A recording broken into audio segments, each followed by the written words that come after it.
صحابہ کرام کو جو وقت عطا فرمایا اور تھوڑے سے وقت کے اندر اتنی ہی برکت ان کے رکھی کہ انہوں نے اسلام کی خاطر اتنے کارنامے کیے جو عام انسان اگر 100 سال زندگی گزارے شاید کہ ان کے مقابلے میں بہت ہی مشکل۔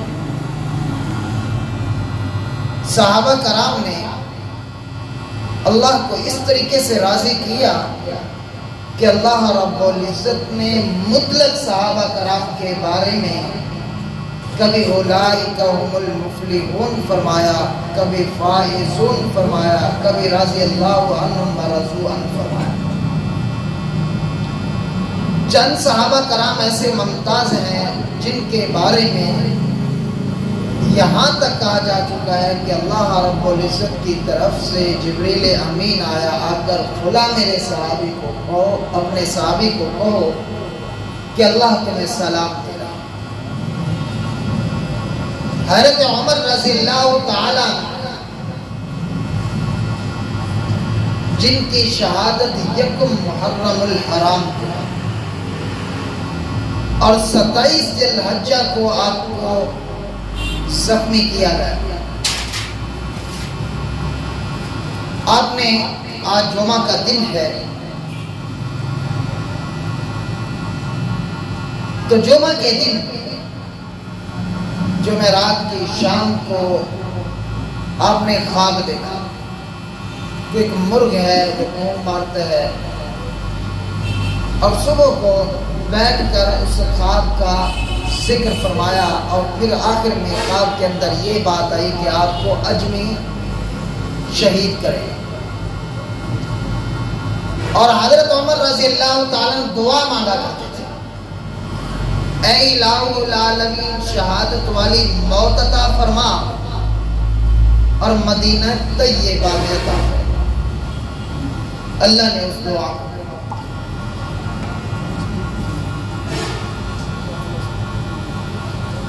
حضرت عمر رضی اللہ تعالیٰ مراد نبی ہیں، یہ وہ آدمی ہیں جو بیٹھ کر زمین پر اللہ کے رسول صلی اللہ علیہ وسلم کو مشورہ دیتے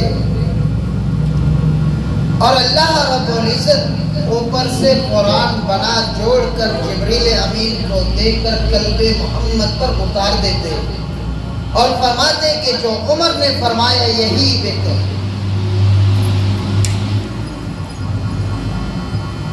آج میں اور آپ فخر سے کہہ دیتے ہیں کہ ہمارے اسلام کے اندر تمام مومنین کی عورتوں کو پاکپرد رہنا یہ اللہ کا حکم ہے، لیکن یہ مشورہ حضرت عمر رضی اللہ تعالیٰ اور اللہ رب العزت نے نص اتار دیا، حکم فرما دیا کہ کلمہ پڑھنے والی ساری عورتیں سب پر پردہ۔ حضرت عمر رضی اللہ تعالیٰ وہ آدمی ہیں جن کے بارے میں یہ کہا جا چکا تھا، اس وقت کے یہودیوں نے کہا کہ اگر 10 سال اور عمر رہ جاتا تو پوری دنیا کے اندر اسلام کا بول بالا ہوتا، کوئی بھی یہودی، کوئی نصرانی، کوئی بت باقی نہ رہے۔ 22,000 مربع میل پر آپ نے حکومت فرمائی۔ آپ کے دور خلافت کے اندر عدل و انصاف کا اتنا چرچا تھا کہ کوئی آدمی مسلمان تو مسلمان بددین بھی نہیں سوچ سکتا تھا کہ میں کسی کے ساتھ غیر انصاف کروں۔ آپ نے ایک فیصلہ کیا، بڑا دلچسپ فیصلہ ہے، مسلمان اور یہودی کا جھگڑا ہو گیا، فیصلہ آ گیا نبی علیہ السلام کے پاس۔ اللہ کے رسول صلی اللہ علیہ وسلم نے فیصلہ یہودی کے حق میں کر دیا، یہ مسلمانوں کا حکمران ہے۔ مسلمانوں کا حکمران، مسلمانوں کا حاکم غیر اور بددین آدمی ہے، یہودی ہے، ادھر سے مسلمان ہے، لیکن حق کا فیصلہ یہی تھا کہ وہ زمین یہودی کی تھی نہ کہ مسلمان کی۔ اب اس کے حق میں فیصلہ ہوگا۔ جب باہر نکلے تو وہ جو مسلمان ظاہری طور پر، اصل میں وہ منافق تھا، مسلمان نہیں تھا، کیونکہ اپنی آپ کو مسلمان کہلواتا لیکن تھا منافق۔ زبان پر اسلام کا نام بول بالا تھا لیکن اندر کفر تھا، اندر کفر۔ زبان پر کہہ دیا میں مسلمان ہوں، میں ایمان والا ہوں، لیکن اندر ایمان نہیں تھا۔ تو جب وہ باہر نکلے تو پھر وہ منافق ٹھیک ٹھاک کرنے لگا، جی یہ بات اس طریقے سے، یہ اس طریقے سے، لہذا عمر کے پاس چلتے ہیں، وہ فیصلہ کریں۔ اب اس منافق نے کہا، دل کے اندر اس کی بات جو آئی کہ حضرت عمر رضی اللہ تعالیٰ عنہ یہودیوں کے بارے میں تو بڑے سخت ہیں، جب میں جاؤں گا ان کے پاس تو وہ میرے حق میں فیصلہ کر دیں گے۔ تو حضرت عمر رضی اللہ تعالیٰ عنہ کے پاس پہنچے تو آپ نے پوچھا ہاں کیسے آنا ہوا؟ کہا جی فیصلہ کروانا۔ کہا کیا فیصلہ؟ جیسے یہودی بول پڑا، اس نے کہا پہلے ہم رسول اللہ صلی اللہ علیہ وسلم سے فیصلہ کروا کر آئے، لیکن اس فیصلے پر اس کو اعتراض ہے۔ کہا اچھا، کہا میں آتا ہوں پھر آپ کی بات سنوں گا۔ اندر گئے، تلوار اٹھائی، آ کر اس کی گردن اتار۔ اب وہ بڑا پریشان یہودی ڈر گیا، اس نے کہا یہ کیا ہو؟ کہا کہ عمر کا فیصلہ یہی ہے جو اللہ کے رسول صلی اللہ علیہ وسلم کے فیصلے کو منہ موڑے، عمر کا فیصلہ یہ اس کا سر کلم ہے، بس بات ہی ختم ہو گئی۔ یہ عمر کا فیصلہ وہ تھا جس کے 12,000 مربع میل کے اندر حکمرانی ہو، اور جہاں تک حکمرانی تھی اس کے علاوہ پوری دنیا کے اندر عمر کا نام بول بالا تھا۔ ہر آدمی ڈرتا تھا کہ عمر کی حکومت آ گئی تو ہمارا یہ کام اس طریقے سے ہو جائے۔ لیکن قربان جائیے اس عمر پر فیصلہ ایک اور کیا۔ ساتھیوں نے کہا کہ بارش آتی ہے اور پرنالہ مسجد کے سامنے جو لگا ہوا ہے، سامنے گھر پر، اس کا پانی آتا ہے، نمازیوں کو تکلیف ہوتی ہے، کپڑے خراب ہیں۔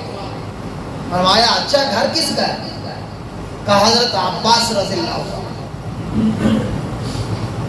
کہا حضرت عباس کا گھر ہے؟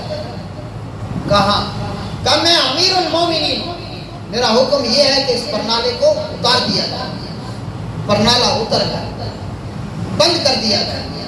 حضرت عباس آ گئے، دیکھا پرنالہ کہا پرنالہ کس نے اتارا ہے؟ کہا امیر المومنین کے حکم سے اتارا گیا۔ کہا امیر المومنین کون ہو سکتا ہے کہ میرے کام کے اندر عمل کرتا ہے؟ اس کی کیا ضرورت ہے کہ وہ میرے پرنالے کو یہاں سے اترائے؟ کیوں حکم دیا؟ انہوں نے جا کر دعوت دائر کر دیا، عدالت کیا۔ اب جو اس وقت جج بنا بیٹھا تھا وہ غلام تھا مسلمان تھا غلام، جن کا نام حضرت زید بن حارث رضی اللہ کا، غلام در غلام ہے۔ اب وہ غلام کرسی پر بیٹھا ہے، دعوت دیر ہو گیا خلاف امیر المومنین۔ اب غلام نے حکم دیا، امیر المومنین کو بلوایا کہ آپ ملزم ہیں، عدالت میں آ جائیں۔ اب مدعی بھی مدعا علیہ بھی دونوں عدالت کے اندر پہنچ گئے۔ اب غلام کرسی پر بیٹھے، امیر المومنین آئے ہوئے، کہا سامنے کھڑے ہو، اب آپ پر دعویٰ ہے، دعویٰ نہ ہوتا تو اسی کرسی پر بٹھاتا، اب آپ پر دعویٰ ہے، آپ ملزم بن کر آئے ہو، حکم یہ ہے کہ سامنے دونوں کو کھڑا کرو۔ اب سامنے کھڑے ہوتے، ہاں بھائی کیا دعویٰ ہے؟ دعویٰ یہ ہے کہ امیر المومنین نے حکم دیا, میرے گھر کے پرنالے کو اتار دیا. یہ کون ہو سکتا ہے کہ میرے پرنالے کو انہوں نے اتارا؟ ہاں امیر المومنین, عمر آپ کا کیا ہے؟ اس کا جواب ہے کل لوگوں نے کہا کہ پانی بارش کا آتا ہے, کپڑے خراب ہوتے ہیں, اور مسجد کے سامنے. کہا اچھا, اس لیے میں نے. ہاں بھی کیا آپ کے پاس جواب ہے اس کا؟ تو حضرت عباس رضی اللہ تعالیٰ نے بول پڑے, کہا جج صاحب یہ پرنالہ وہ ہے, ایک دن میں پرنالہ یہ لگا رہا تھا تو دو جہاں کے سردار آ گئے, آ کر کہنے لگے چچا جان کیا کر رہے ہو؟ میں نے کہا بھتیجا میں یہ پرنالہ لگا رہا ہوں. میں چچا جان چلو میں آپ کی مدد کرتا ہوں, میں آپ کی مدد کرتا ہوں, آپ میرے کندھے پر چڑھے, سیڑھی نہیں تھی, آپ اس پرنالے کو اپنی جگہ پر رکھ دیجئے. فرمایا بھتیجا ہے تو میرا بھتیجا, لیکن آپ کا مقام جو اللہ رب العزت نے رکھا ہے وہ ساری دنیا سے اعلیٰ ہے. اللہ کے بعد جو مقام ہے وہ آپ کا ہے, لہٰذا میں آپ کو اٹھاتا ہوں. فرمایا اچھا.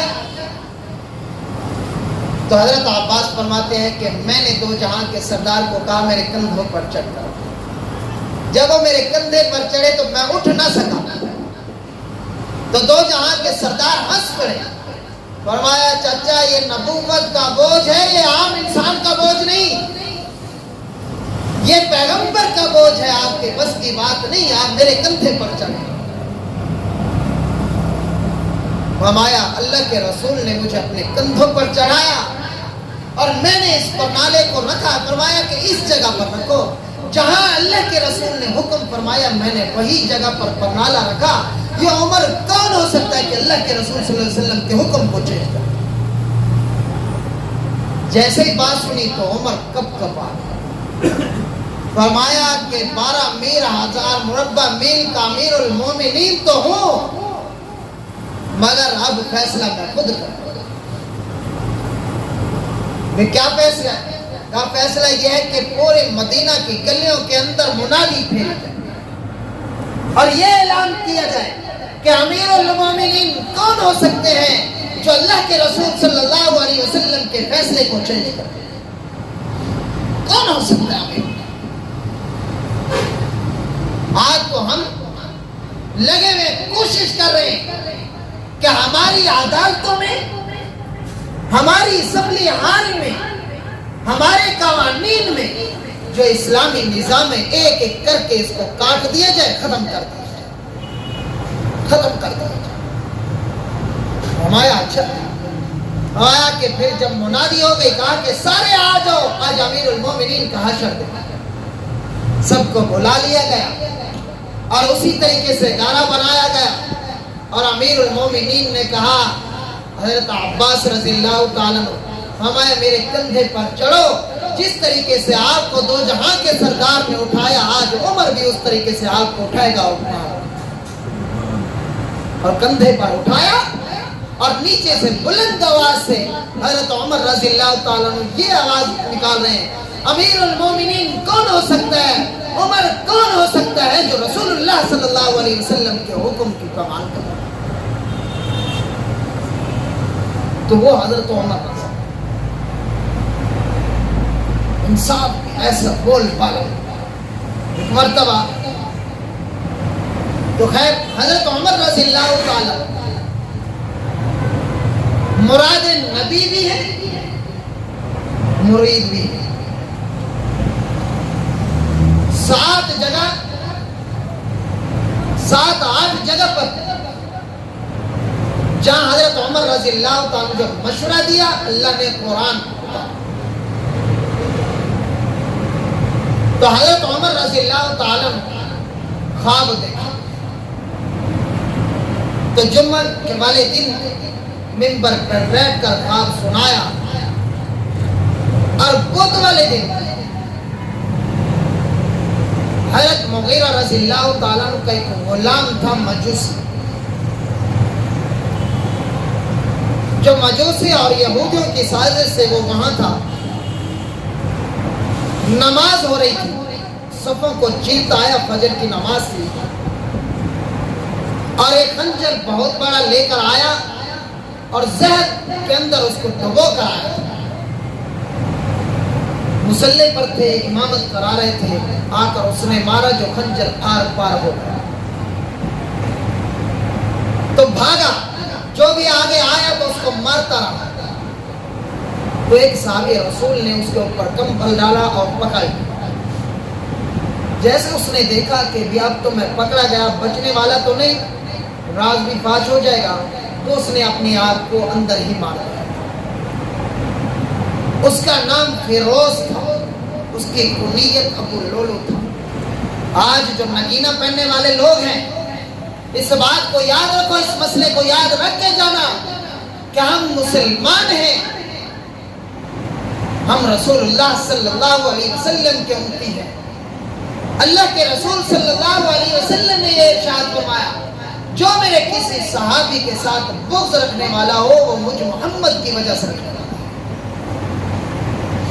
ماضی جمعے پر میں نے آپ کو ایک حدیث سنائی تھی کہ رسول اللہ صلی اللہ علیہ وسلم جنازہ گاہ کے اندر تشریف فرمائے, میت کے منہ سے کپڑا اٹھایا, واپس جانے لگے. حضرت جابر رضی اللہ تعالیٰ نے فرمایا, یا رسول اللہ کا قرضہ ہے تو میں دیتا ہوں. 3 مرتبہ پوچھا, تیسری مرتبہ یہ بات فرمائی, فرمایا کہ نہیں, قرضے والی بات نہیں ہے. اللہ رب العزت نے جبریل امین کو بھیجا ہے, یہ مرنے والا وہ شخص ہے جس کے دل کے اندر عثمان کا بغض تھا, اس کا جنازہ نہ پڑھائیے, اس کا جنازہ نہ پڑھائیے. جس کے دل کے مرنے کے بعد, مر گیا تھا, مایا مرنے کے بعد فرمایا کہ اس کے دل کے اندر عثمان کا بغض تھا, اس کا جنازہ نہ پڑھائیے. تو حضرت جو فیروزہ پہننے والے لوگ, نگینہ نگ اور بددین لوگوں نے آج ایران کے اندر جا کر دیکھو, ابو لول فیروزے کی جو ایک بہت بڑا مزار بنا ہوا. آج کہتے ہیں کہ ایرانی ہمارا خیر تھا, وہی بددین ہمارا خیر تھا. تو اسی کی یاد کی وجہ سے لوگوں نے پھر مشہور کر دیا کہ اس کے ذریعے سے صحت ٹھیک ہوگی, یہ فلاں ہوگا, یہ دودھ پینے والا ہے, یہ فلاں کرنے والا ہے. تمہیں یاد نہیں ہے مسئلہ کہ حضرت عمر رضی اللہ تعالیٰ جب حجر اسود کو جو جنت سے پتھر آیا, جنت سے پتھر آیا, جو خود رسول اللہ صلی اللہ علیہ وسلم نے اپنے ہاتھوں سے اس کو اندر رکھا, بوسہ دیتے ہوئے کیا فرمایا ہے, پتھر تو پتھر ہے, نہ نفع دیتا نہ نقصان دیتا. اے پتھر تو پتھر ہے, نہ نفع دیتا ہے نہ نقصان دیتا ہے. میں تمہیں بوسہ اس لیے دے رہا ہوں کیونکہ میں نے 2 جہاں کے سردار کو بوسہ دے دیا, مجھے اور کوئی پتہ نہیں. 2 جہاں کے سردار نے یہ عمل کیا ہے تو عمر بھی وہی عمل کرے. بس اس نگینہ کے اندر کیا ہے, ایمان والا آدمی ہو تو جب یہ بات سنے کہ اسی کے نام کی وجہ سے وہی سازش چل رہی ہے کہ مسلمانوں کے ہاتھ کے اندر یہ آ جائے. جس طریقے سے صلیب بنایا, ٹائی پہنائی گئی, مسلمانوں کے بچوں کو ٹائی پہنائی گئی. پھر اس کے بعد سوچا کہ اس پر فتوی لا گئے, علماء کہہ رہے ہیں, فرمایا کوئی ایسا کارنامہ کریں جو تمام مسلمان پہنے, کسی کو پتہ بھی نہ ہو, ناراض نہ ہونا. تو فرمایا کہ اب کیا کریں, ٹائی کی شکل پھر کالر بنا دیا. اب کالر کو بند کر کے دیکھو, پوری آپ کو ٹائی نظر آئے. کوئی آج کے دشمن تھوڑی, یہ تو شروع سے سازش چلا تاکہ ہماری یاد برقرار رہے. آج مسلمانوں نے اس نگینے کو پہن لیا کہ نام ہے امیر المومنین کا قاتل, اسی کے نام کو اپنے ہاتھوں پہ سجایا ہوا. یہ جی کون سا نگ ہے, فیروزہ نگ ہے, یہ فیروزہ نگ. ابو لولو فیروزی مجوسی کے نام پر یہ نگ کو مشہور کیا. تو حضرت عمر رضی اللہ تعالیٰ عنہ شہید ہو گئے, زخمی ہو گئے 27 ذی الحجہ میں. تو شربت لے کر آئے, ان کو پلایا تو وہ پیچھے سے نکل جائے. کسی نے کہا کہ بھی خون ہے, کسی نے کہا نہیں شربت ہے. میں چلو آپ تجربہ کریں. دودھ لے کر آئے، دودھ پلایا تو زخم تو آر پار تھا، وہ نکل گیا۔ تو لوگوں نے سب کہہ دیا کہ اب امیر المومنین بچتے رہے۔ جیسے ہی زخمی ہوئے، بڑی دلچسپ عجیب بات ہے، پوچھا کہ کون تھا مارنے والا؟ فرمایا ابو مغیرہ کا غلام مجوسی، ابو الفروز مجوسی تھا۔ کہ اللہ کا بہت بڑا شکر ہے، اللہ کا احسان ہے کہ میرے مرنے کے اندر، میری شہادت کے اندر کسی مسلمان کا ہاتھ، اللہ کا احسان۔ ایک آدمی آیا، نوجوان آ کر کہنے لگا اے امیر المومنین، اللہ کا کتنا بڑا احسان ہے تم پر کہ اللہ رب العزت، آپ مراد نبی ہیں، خود رسول اللہ صلی اللہ علیہ وسلم نے آپ کو مانا، آپ کے آنے کی وجہ سے اسلام کا بول بالا ہوا، پھر آپ کو شہادت کی موت آ رہی۔ ہمارا اللہ کا بہت بڑا احسان۔ اب وہ جب جانے لگے تو امیر المومنین نے کہا کہ اس نوجوان کو بلاؤ۔ جب بلایا، کہا کہ اپنا تہ بند اوپر کر لو، تہ بند اوپر کر لو، اور ساتھ وجہ بھی بتلائی، حکمت بھی۔ فرمایا مرد کے لیے ایک تو کپڑے آپ کے صاف رہیں گے، دوسرا اللہ کو پسند ہے، اللہ کو پسند ہے۔ تو اپنے بیٹے کو بلایا، عبداللہ کو۔ فرمایا عبداللہ جا اما عائشہ رضی اللہ تعالیٰ عنہ کے پاس جا کر ان کو کہہ دیجیے میرے سلام جا کر دو، اور پوچھ کر آؤ کہ امیر المومنین کہتے ہیں، امیر المومنین۔